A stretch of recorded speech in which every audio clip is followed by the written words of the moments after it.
Calvin was uncertain how he managed to fall asleep the night before. His mind kept offering the solution that he mentally exhausted himself to the point of blacking out.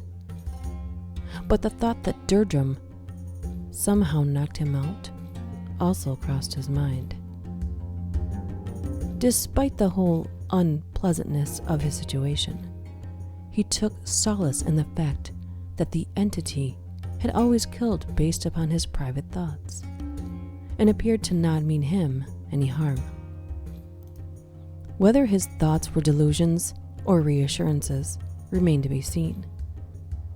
Yet he had convinced himself to go through with the date. For someone that was normally calm and collected, the last few days had been hellish. Overwhelmingly so, but Calvin gripped his cell phone tightly, for not only was he holding onto a phone, but he was also holding onto hope. He relaxed his grasp, poking the buttons, and listened intently to the other line as it rang. The melodic and enchantingly playful person that he sought spoke one simple word on her end of the receiver. "Hello?" "Hey, it's Cal."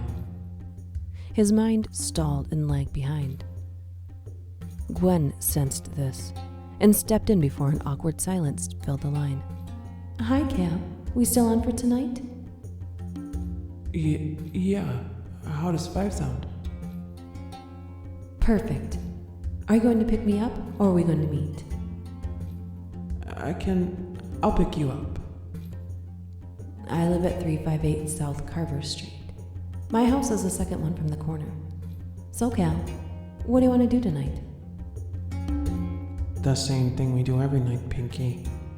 Try to take over the world."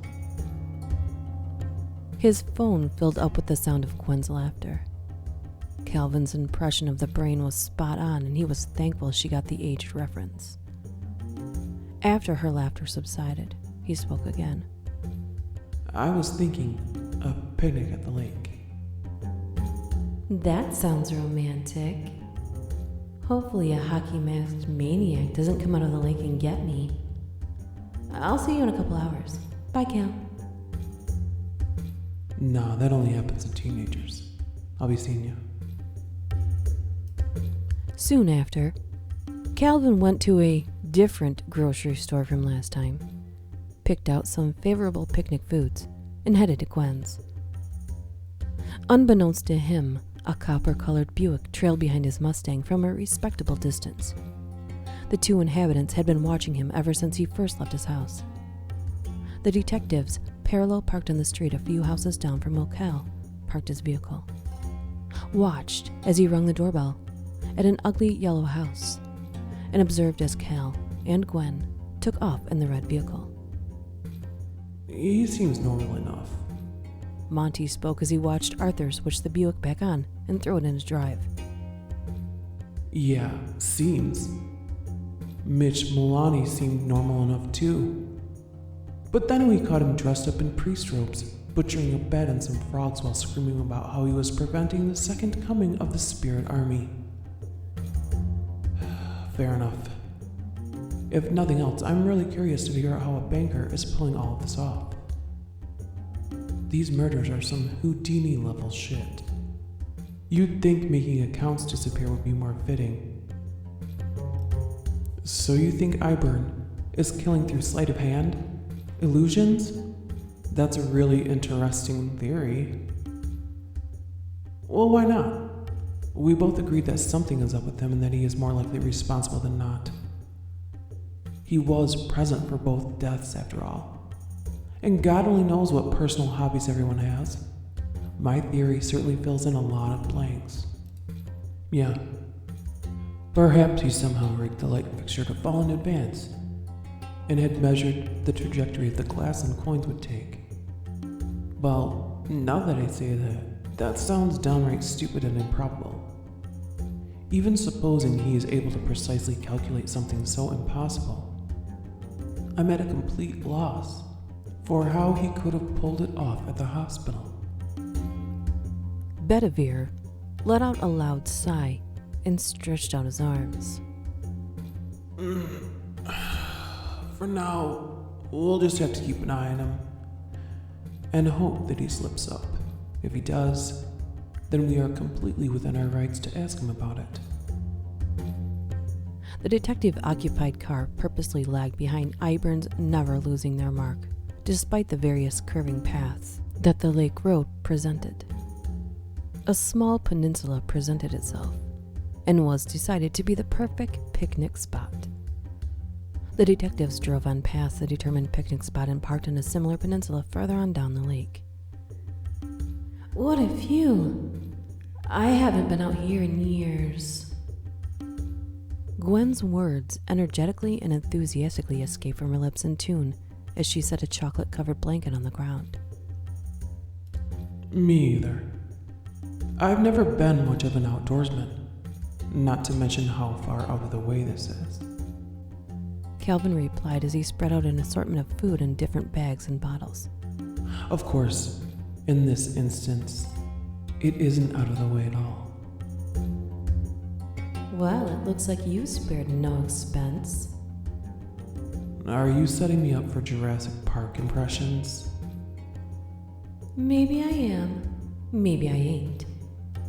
Hopefully you don't do too good of a T-Rex imitation and eat me, although... Cal's face flushed red due to the flirtatious innuendo. He was completely naive to it, being a strict teasing on Gwen's part, although her comment was nothing more than a dirty joke meant to tomato that face. Her next action, pulling him into a French kiss that was very real. The banker stared wide-eyed at her like a schoolboy with a crush. He had been caught completely off guard. Best picnic ever, Gwen praised with a wink, popping a potato chip into her mouth thereafter.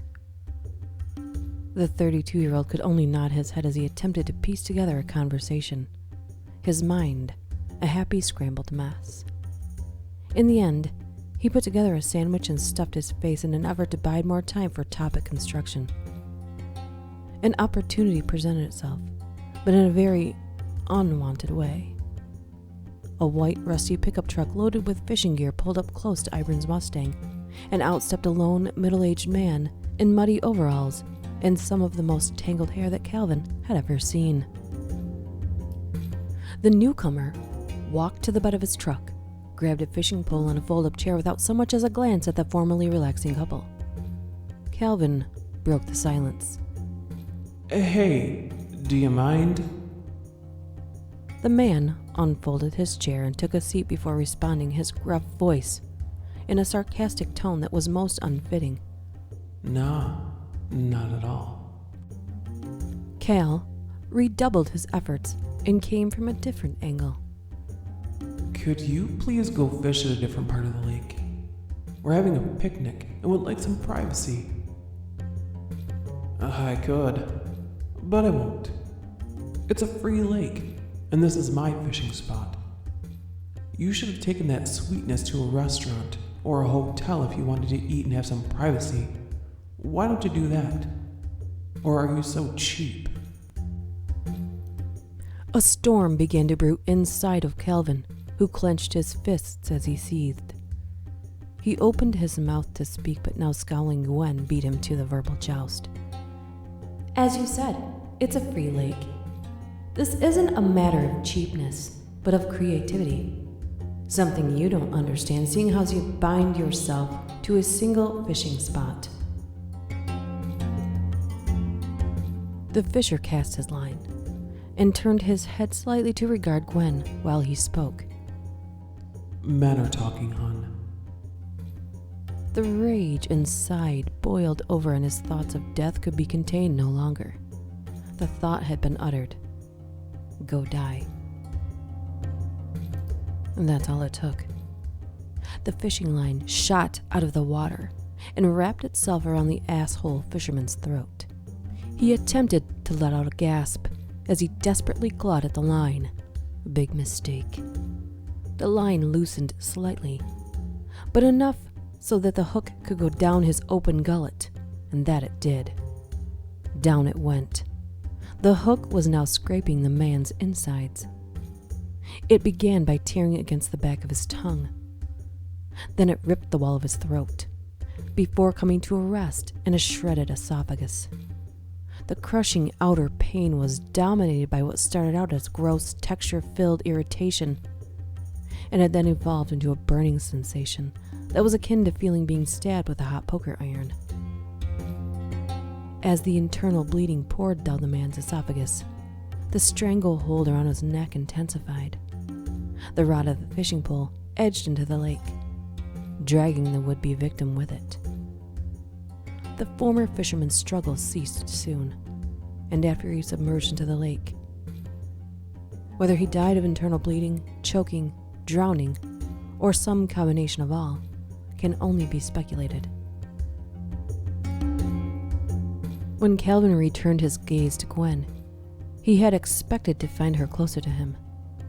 Instead, she clamped a hand over her mouth and slowly backed away from him. Confusion registered on both of their faces, one born of innocence, and the other of being found out. Had he really been found out? And if so, how? Calvin followed Gwen's gaze to his stomach and understood. His scars had a beat more lively than that of a human heart. The palpitations were of such a strength that the nest of scars bulged, but only ever so briefly. They shifted slightly and receded inward again, going back into a state of slumber. The abnormality may have ceased, but the damage was done. For the first time, it had been observed in all of its glory. You? How? He edged closer with an extended arm, non-threateningly, to place a hand on her shoulder. She kept backing away as he moved forward. It's not my fault. Droplets of water dripped on her cheeks. Gwen mustered a steely, near-defiant gaze. Whose is it then? Calvin opened his mouth to speak, but the words didn't come out. They were not allowed to. An acute buzzing rattled his brain. The noise prompted him to fall to his knees and place his hands on his head, not helping his case with Gwen. She took advantage and ran. After a considerable distance was between the two, Durdrum spoke. No. These circumstances are between you and I. It is no one else's business to know. The entity abruptly ended the unpleasant echoing buzz in the host's brain. You better not let her get away, or she'll go to the police and end you. What a gal. She's not even willing to hear you out. The man remained at his knees. Tears streamed from his eyes as his heart ached. No, he softly said. She'll never accept you for what you've done. We can move past this together. Find someone else. But I need you to think it. No. The Buick pulled up a short distance away from Gwen, and one of the detectives, Arthur, rushed toward her. The detectives had seen the fisherman's fate, but were still uncertain of the cause. Both were certain of Calvin's guilt, however. Cal raised his hat slightly, and through blurry eyes he observed a glint of steel on the man, a holstered pistol. Look, she's already brought someone to kill you. No! It came out as a scream, and then was followed by a thought, one so dark that immense regret shook the screaming man. No! I didn't mean it! He choked the words out as he rose to his feet, stretched out his arms, and ran for Gwen. Only now when it is inconvenient for you do you attempt to back out. Based on that, it's only fair I take her out too. The Buick fishtailed, using its front end to hit Arthur before accelerating for Gwen. Arthur was hit with such force that he flew into a nearby oak tree, spine first.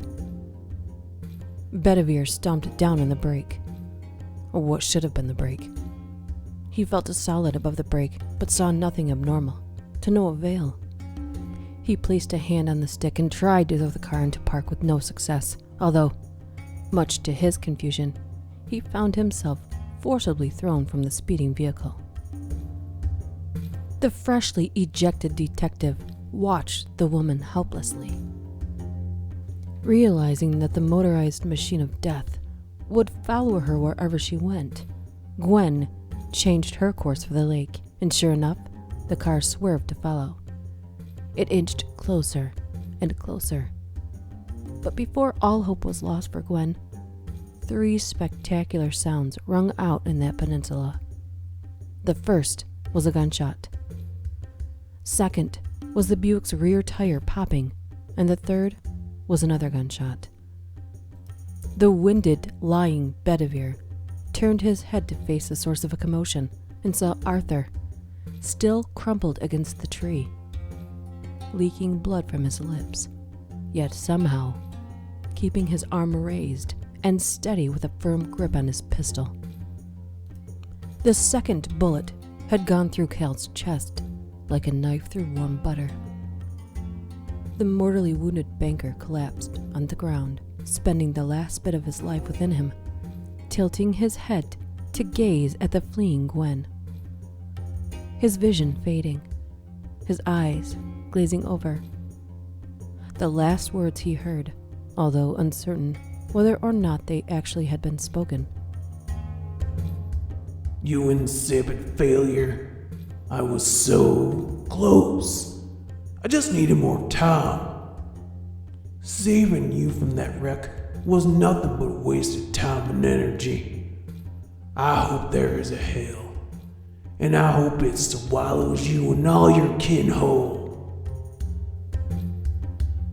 And with that, Calvin expired, and whatever lurked within his scars released its hold on the Gwen-seeking car.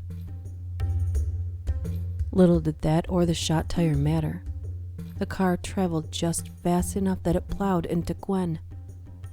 All she could do was throw her arms into the air reflexively as the car carried her into the lake and submerged itself and victim, likely forever.